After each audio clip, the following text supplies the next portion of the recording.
Pero los que creyeron en Jesucristo, pero fueron tibios y se queden, bueno, tendrán también su segunda oportunidad. Las copas de la ira, entonces, ¿quién podrá soportarlas? Pues nada más Cristo Jesús la pudo soportar. Si no va a ser arrebatada, ya no hay que pasar por la gran tribulación. ¿Cuál va a ser la enseñanza, el objetivo central de que pues la iglesia sí la tenga que pasar? Dios les bendiga, hermanos. Mi nombre es Pablo Hernández. Y yo soy Ale López y ya va a empezar el culto. ¿Ya viste la hora que es? Ya sabes que hay mucho tráfico. Ya sé, ya llevo todo.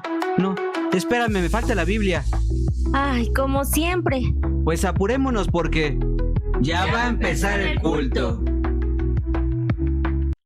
Dios les bendiga, amados hermanos. Estamos gozosos porque tenemos con nosotros nuevamente a nuestro amigo C, el hermano Alfonso Méndez al cuadrado. Y tenemos el privilegio de continuar con este tema, que es el pretribulacionismo. Hermana Ale, Dios te bendiga. Dios te bendiga, hermana Pablo. Dios te bendiga, hermana Alfonso. Dios me los bendiga. Nuevamente tenemos la lectura de primera a los Tesalonicenses capítulo número 4, versículo número 17. Luego nosotros los que vivimos, los que hayamos quedado, seremos arrebatados juntamente con ellos en las nubes para recibir al Señor en el aire, y así estaremos siempre con el Señor. Ahora, el hermano Alfonso se enojó con nosotros porque nosotros estamos continuando este tema y él estaba muy emocionado para decirnos, no, nosotros tenemos que ser post-tribulacionistas porque tenemos que sufrir, tenemos que, sangre, hermano Alfonso, Dios te bendiga.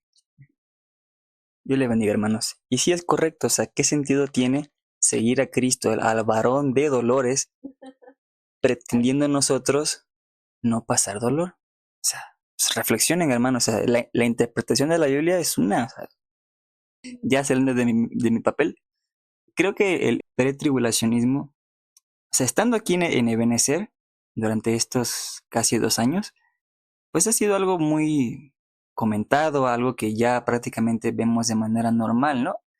Prácticamente en todos los cultos anhelamos esta presencia de Cristo, anhelamos ser raptados por Él, pero investigando un poco y leyendo un poco fuera de esta iglesia a la que pertenecemos. Estaba leyendo el hermano Alfonso, que no los engañe, hermanos, no los engañe, estaba leyendo el Catecismo Romano. No, en realidad fue el libro del Mormón. Ah, bueno. Leyendo un poquito, bueno, sí, también cosas del catecismo, ya lo sé, sí. Pero viendo otras fuentes cristianas dentro del protestantismo, del evangelismo, y hablando con el hermano Daniel, me dijo que esta parte doctrinal tomó mucha más fuerza a partir del 1830, y que poco después fue cuando comenzó el movimiento de la ICR y todo este pretribulacionismo, especialmente con ese punto del rapto, fue cuando empezó a tomar una mayor fuerza. Pero antes de esto, lo normal era que la mayoría de iglesias profesasen un post-tribulacionismo, incluso en cierta manera compaginado con lo que cree la Iglesia Universal, ¿no?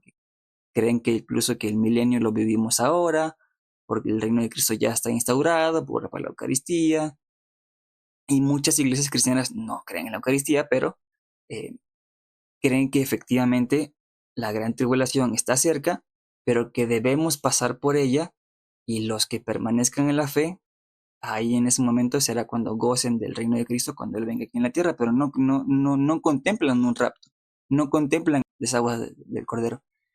Entonces, hermano Pablo, hermana Ale, ustedes que llevan 2 décadas en el Evangelio, ¿nos podrían explicar breve o largamente, como les dé el Señor a entender, cómo es esta cronología de la pretribulación? O sea, por ejemplo, ya sabemos que ya fue este momento de la revelación, el momento en el que Cristo vino, sabemos que estamos en el tiempo de gracia, pero a partir de aquí, o desde antes hasta el fin de los tiempos, ¿cuál es el paso a paso de lo que la Biblia nos revela bajo la luz del Espíritu Santo? Pues por eso es que yo en el primer episodio les mencionaba que quizá era importante comenzar con la parte de las dispensaciones y que ya lo tratamos. Igual en el episodio pasado mencionamos un poco de las dispensaciones, pero queda una promesa. Cuando Cristo Jesús muere y resucita, queda una promesa en que así como se le vio ir, se le vio ascender en el Monte de los Olivos, así también habríamos de verlo regresar. Y a partir de ese momento es que ahora sí empieza la cuenta regresiva para su venida, que es lo que hoy día el cristiano está esperanzado en que se cumpla esa hermosa promesa. Y para ello, Cristo, a través de su palabra, nos deja el punto de las señales para su venida. Y hay una promesa para el cristiano y hay una promesa para aquel que rechazó la vida en Cristo Jesús. Por ahí podríamos empezar que hay una bifurcación respecto de aquellos que sí aceptaron la promesa, la vida en Cristo, y aquellos que no que la rechazaron. Lo mencionábamos en el capítulo anterior, que al final Cristo Jesús siempre guarda un remanente para que sea salvo, y no es la predestinación, sino que siempre hay un remanente para salvación, para que su palabra se cumpla también. Quizá aumentando un poquito más, yo recuerdo que estabas compartiéndonos justo antes del podcast. No me acuerdo si fue el martes, o el lunes que estábamos trabajando, de que estabas dando clase y tuviste una discusión con la hermana Yari, a quien le enviamos un saludo y un abrazo, sobre el momento exacto en el que sucede el arrebatamiento de la iglesia. Y precisamente empezaría por las dispensaciones bíblicas, que son la inocencia, la conciencia, el gobierno humano, la promesa, la ley, la gracia. Y es este punto entre la gracia y el milenio en que sucede la gran tribulación. Concretamente, lo podemos ver en la profecía de Daniel de las 70 semanas, donde Dios ha prometido estar trabajando con Israel. Sin embargo, por el rechazo, el endurecimiento del pueblo de Israel para aceptar a Cristo Jesús como el Mesías, la última semana de las 70 semanas, estamos en la semana 69, la última semana es cuando ocurre el periodo de la gracia, que es donde nosotros como iglesia, como gentiles, tenemos la salvación a través de la sangre preciosa de Cristo Jesús. Y justo el juicio de la gracia es la gran tribulación. En el acontecimiento que confiesa el pretribulacionismo es antes de que suceda la gran tribulación, la iglesia es arrebatada. ¿Por qué? Porque entonces no tendría sentido de que seamos salvos por la sangre preciosa de Cristo si de todos modos vamos a sufrir lo que va a suceder en el juicio del fin de la gracia. Porque si también nos damos cuenta, en cada una de las dispensaciones hay un juicio. El juicio que cae sobre la inocencia a la conciencia, ¿cuál es, hermano Alfonso? La maldición y la muerte espiritual y física, cuando son desterrados del jardín del Edén. Exactamente. De la conciencia al gobierno humano. El diluvio. El diluvio. Del gobierno humano a la promesa. La Torre de Babel, que fue la confusión de las lenguas. De la promesa a la ley. El cautiverio en Egipto. La muerte también de los primogénitos, que es con Moisés también, el nacimiento de Moisés. Y de la ley a la gracia. La destrucción de la nación, o el juicio del Calvario. Y el fin entonces de la gracia al milenio, el juicio es la gran tribulación. Entonces ese es el orden de ideas que va agarrando la palabra de Dios. No es algo que nosotros hubiéramos dicho, lo voy a sacar de la manga, como margaritas, ¿no?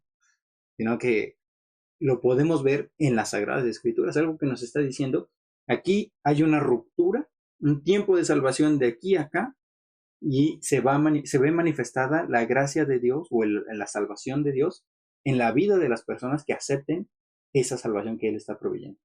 No sé si me estoy explicando en los tiempos o si era esa la pregunta. Sí, o sea, estamos nosotros, nuestra postura pretribulacionista, entonces es la misma dispensacionalista. O sea, nos basamos en estas dispensaciones que explica la Biblia con su respectivo juicio. Y entonces ahorita estamos en la sexta dispensación, a la espera de este juicio de la gran tribulación. Y luego viene la última dispensación, que es entonces el reino milenial o el milenio, y que al final el juicio será el juicio del gran trono blanco. Sí. Entonces todo esto al final viene revelado en la palabra de Dios. Pero fíjate que aún así, No creo y soy postre. aún así yo creo que el sufrimiento pesa más, porque las obras son salvas. Te hacen salud. Estuve también leyendo que muchas iglesias cuestionan precisamente este punto de la última semana o de la penúltima semana. Y dicen, ¿cómo es que esta penúltima semana ha durado más de 2000 años?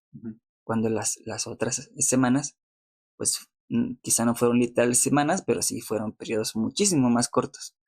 Sí. ¿Qué responderías? Es que fíjate que es más o menos donde estaba yo cayendo de las profecías de las 70 semanas, pero me desvío un poquito de esto de las dispensaciones bíblicas. Porque precisamente Dios no ha terminado de trabajar con su pueblo Israel. Sin embargo, los ha puesto, valga la expresión, en pausa. Y lo podemos ver en la parábola de la higuera. La higuera se secó.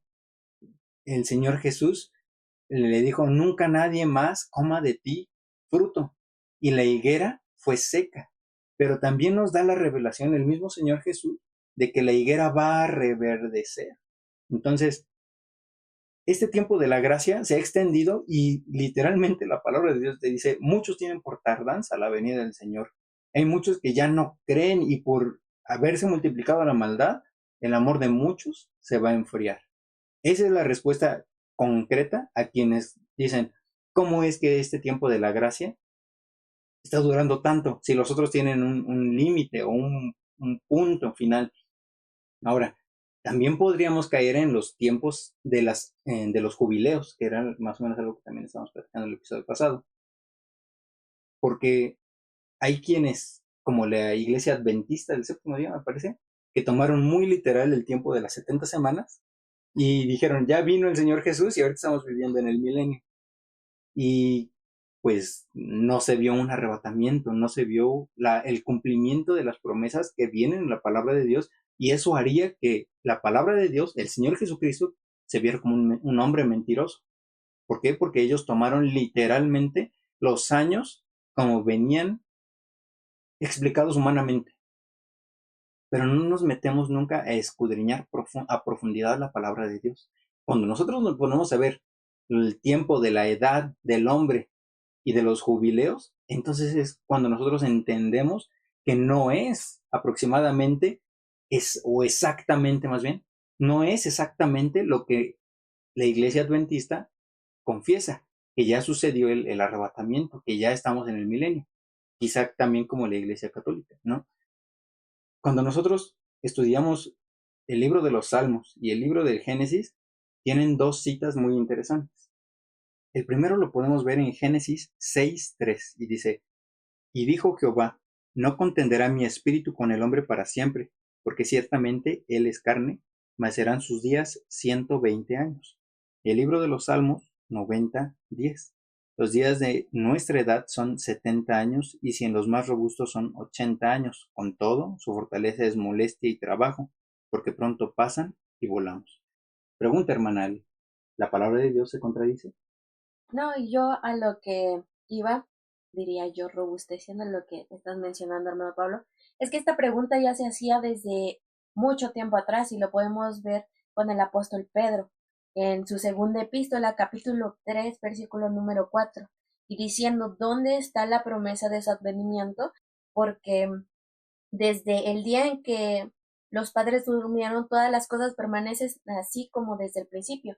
Es decir, se estaban haciendo esta pregunta de ¿cuándo se va a cumplir la promesa de la venida del Señor? Si nos vienen predicando, como lo escuchamos en muchas iglesias, ¿no? Se nos viene predicando de mi padre, de mi abuelo, que ya la venida del Señor estaba cerca, y vemos que no se cumple. También ya se preguntaba en el tiempo en que los apóstoles vivían, pero del versículo número 8 en adelante nos da esta parte de que puede responder por qué es más extensa quizá esta dispensación, porque dice, el Señor no retarda su promesa según algunos la tienen por tardanza, sino que Él es paciente para con nosotros, no queriendo que ninguno perezca, sino que todos procedamos al arrepentimiento.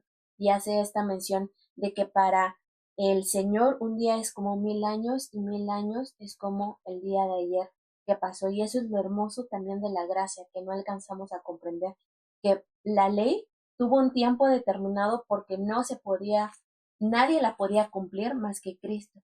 Pero el tiempo de la gracia ha sido extenso para que podamos venir al arrepentimiento. Creo que eso tampoco lo valoramos nosotros como seres humanos, de que ha sido tan inmensa la gracia de Dios que no nos ha dado un día, 2 días, sino nos ha dado el tiempo vasto y suficiente para que de generación en generación se le conozca a Él.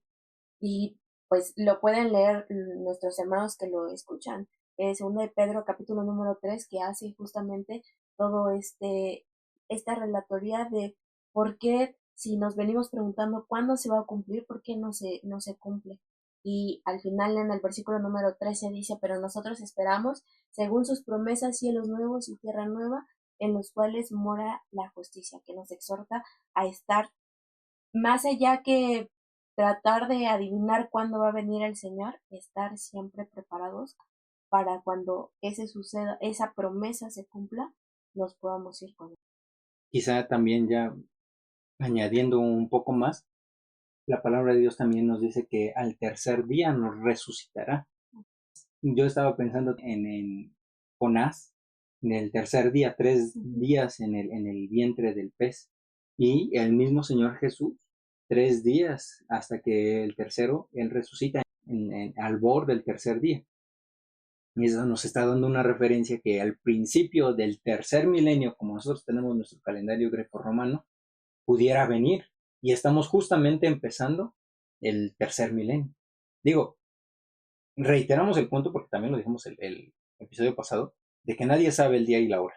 Y no estamos queriendo decir, va a venir ahorita en el 2026 que estamos viviendo. No. Simplemente estamos viendo las señales que se están cumpliendo y las promesas que se dicen a lo largo de las Sagradas Escrituras. Porque si nosotros no escudriñamos las Sagradas Escrituras, también dice la palabra de Dios, mi pueblo pereció porque le faltó conocimiento. Hemos hablado vasto y extenso sobre el pretribulacionismo. También hemos dado a entender en qué creen los post-tribulacionistas, que son la mayor parte de creyentes en el mundo.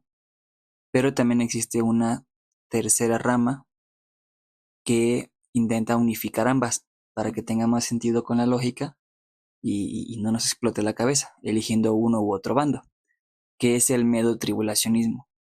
Estaba platicando sobre esto con el hermano Daniel y lo tocaré de manera rápida porque si bien podría convencernos el hecho de que dice, bueno, los cristianos permanecerán una parte de la gran tribulación para que su fe sea aprobada, para que seamos como el varón de dolores, y luego a la mitad los que permanecieron en él pues se irán con Cristo y participarán de sus bodas y luego vendrán junto con Cristo en su segunda venida. Pero esto se cae a pedazos porque esto sí estaría contradiciendo directamente la palabra de Dios cuando dice que el día ni la hora nadie lo sabe. Entonces, decir o saber que la gran tribulación dura 7 años y que a la mitad viene el Señor a los 3,5, yo digo, bueno, pues si la gran tribulación empezó en enero de 2030, pues ya sé que en junio o julio de 2033 viene el Señor. Entonces me voy a arrepentir un mes antes. Sí, claro, o sea, es lo que también tocábamos el episodio pasado. Y todavía no lo hemos subido, hermana Ale, sí, vamos a darle. Es que precisamente es una de las incongruencias que vimos en contra de estas otras dos teorías. De que si dura 7 años, tú marcas la fecha. Inicia hoy, por ejemplo, y no tomes el calendario grecorromano, toma el calendario judío, que son de 13 meses. Entonces, o el calendario lunar. Entonces, nosotros vamos a hacer la cuenta, la suma, y ya estás diciendo, bueno, empezó hoy, en 3 años y medio vas a llegar a la mitad de la tribulación y ya sabes más o menos el día y la hora. Y si fueran al post-tribulacionismo, también 7 años, ya estás viendo el día y la hora. Entonces, no estoy atacando las otras doctrinas. Calvino. No. Solamente estamos viendo así como que los pros del pretribulacionismo y los contras de las otras dos doctrinas. Sí, y bien lo recordarás, hermano Pablo, que mencionaste que estas teorías no son respecto del punto de salvación, no debaten el punto de salvación y que quede bien claro, porque me surgiría una pregunta. Supongamos, diría yo, sin conceder, que los medos o los pos tienen la razón, ¿no? Tienen una interpretación más correcta que los pretribulacionistas. Me surgen dos preguntas. La primera es en concreto respecto de estas teorías del medo y del pos. La primera que viene a mi mente ya escuchando a los hermanos es si la iglesia va a tener que pasar por la gran tribulación. Sabemos que la gran tribulación, ya lo mencionaron, es un juicio directo de Dios. Es el descargue de la ira y del juicio de Dios directamente sobre la humanidad y aún sobre la tierra, para que pueda llegar el cielo nuevos y tierra nueva. Pero tenemos un principio de Dios que es Dios no puede tentar a nadie, ni él puede ser tentado. Entonces, al someter a su cuerpo, que es la iglesia, a un punto de, de prueba para ver si es fiel o no, no caería en el punto de estar tentando a una persona porque el juicio proviene de sí mismo. La ira que se va a descargar proviene de él. No estaría cayendo en esta parte y sería contradictorio. Sí, totalmente, porque literalmente lo estás diciendo y literalmente lo dice la palabra de Dios. La ira de Dios o las copas de la ira serían derramadas o serán derramadas sobre la tierra y sus moradores. Y entonces la iglesia sería una moradora. Porque ahora, si ella tiene que pasar por este juicio y tiene que salir aprobada, entonces no sería mérito propio de la iglesia por haber simplemente soportado. Entonces dejamos la gracia totalmente a un lado. No sé si me explico en esta parte. Porque nosotros hoy somos salvos y creemos que somos salvos por gracia, no por algún mérito nosotros alcanzados o por alguna obra alcanzada. Si la iglesia se queda a la gran tribulación y la tiene que soportar, ¿no estaría más bien ella asumiendo ese mérito? Sí, te comprendo completamente. A ver, voy a poner un poquito de sal El caracol. al caracol. ¿Por qué? Porque la palabra de Dios dice, los primeros que serían arrebatados serían los que están muertos, los que murieron en Cristo Jesús. Y dice, luego nosotros, los que quedamos, seremos arrebatados. Eso no daría como que un chance, digo, como dijiste literalmente, ¿no? Suponiendo sin conceder que fuera así. ¿Por qué? Porque la iglesia que ha muerto en Cristo Jesús, ellos ya estarían con el Señor y ya no sufrirían. Y por eso dice, primero ellos serán arrebatados, luego nosotros los que quedamos, digo, suponiendo sin conceder. Híjole, pues es que aquí mi hermano filósofo podría quizá más ahondar en ese y luego nosotros. Sin embargo, yo me quedo con esta parte, ¿no? Esta duda de que nuestro Dios es un Dios de verdad, un Dios de rectitud completamente y Él no se contradice, lo mencionaba quizá entre chiste, broma y no, que quizá para nosotros o en lo personal que quizá no tenemos tanta teología y tanta hermenéutica como otros hermanos, caigo en este punto de que es que aún en una idea lógica se podría caer en el absurdo, porque entonces si la iglesia tiene que soportar y alcanzar ese mérito por sus propias fuerzas, porque al final la gran tribulación se va a sufrir en la carne. Lo que se va a doler va a ser la carne.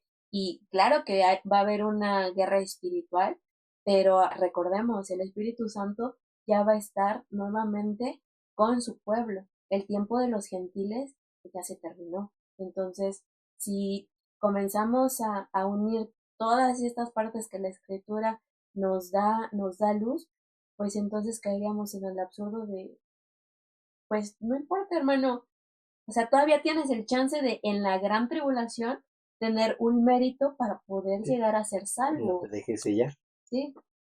O sea, ¿para qué estamos preparando a la iglesia entonces? Para que soporten la ira de Dios que aún en la cruz o antes de que Cristo llegara a la cruz, ¿no? Dijo, pasa de mí esta copa, porque sabía la magnitud de lo que era soportar la ira de Dios.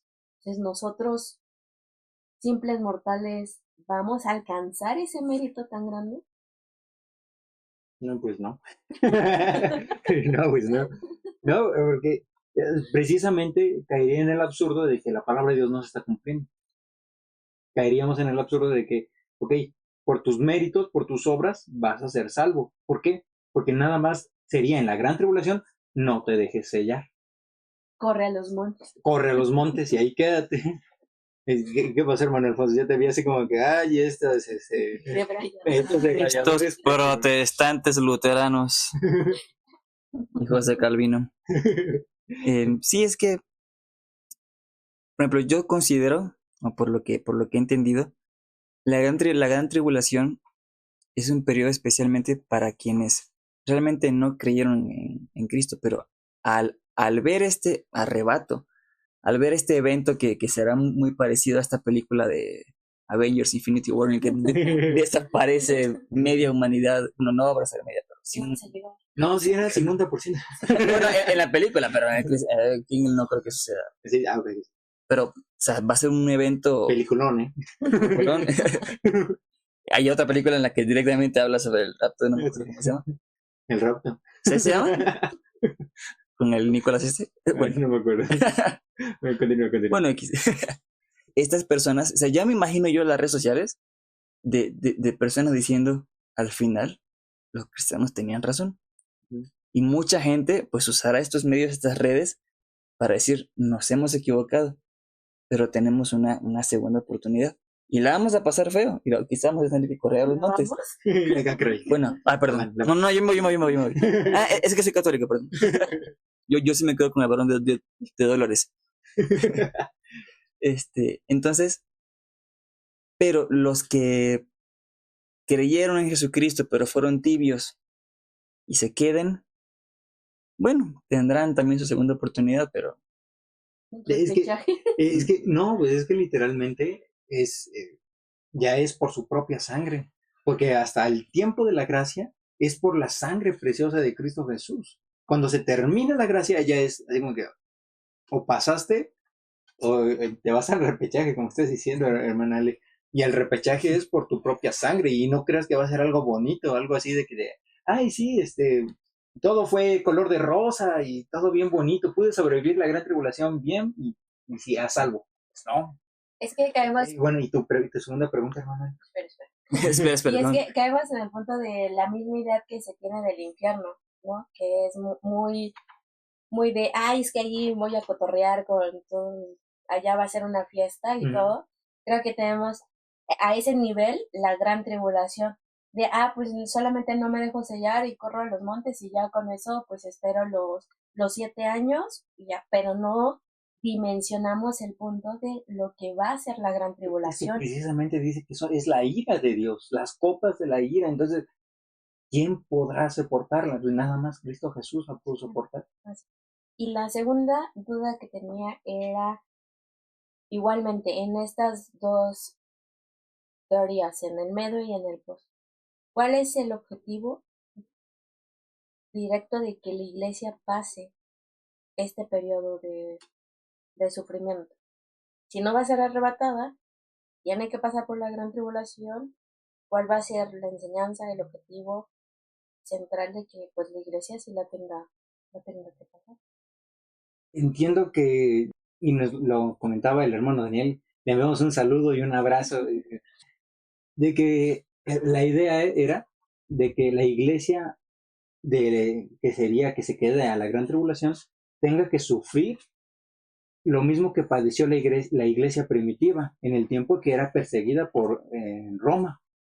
Entonces, como que hay un malentendido ahí. ¿Por qué? Porque también la palabra de Dios nos está diciendo que en los postreros tiempos también la iglesia va a ser avivada.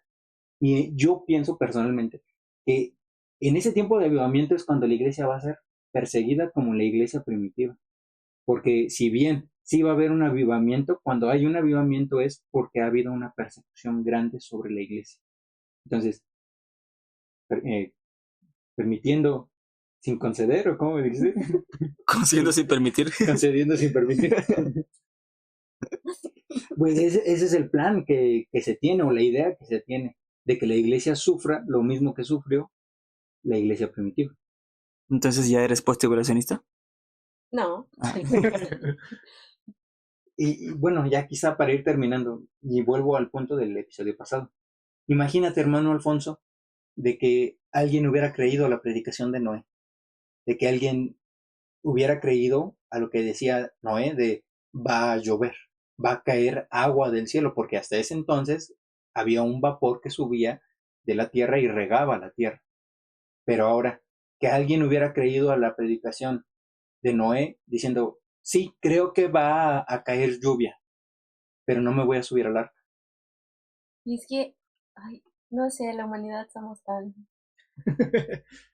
Es que preferimos creer en 1000 cosas que creer en la venida de Cristo. No sé si se enteraron justamente hoy, 19 de marzo, de que Estados Unidos ya está cargando 2 ligas en específico para descargar todo el material de los extraterrestres y alienígenas sobre esas 2 ligas oficiales del gobierno estadounidense. Ya están para descargar. Okay. Preferimos creer en esa parte que creer en la promesa de que Cristo viene por su iglesia, que Cristo está muy pronto a regresar y que el tiempo de la gracia se está acabando y decimos, eso es un cuento, esa es una fábula, pero lo que nos están mostrando de manera hilarante para que no crean en esta promesa, mejor lo tomamos.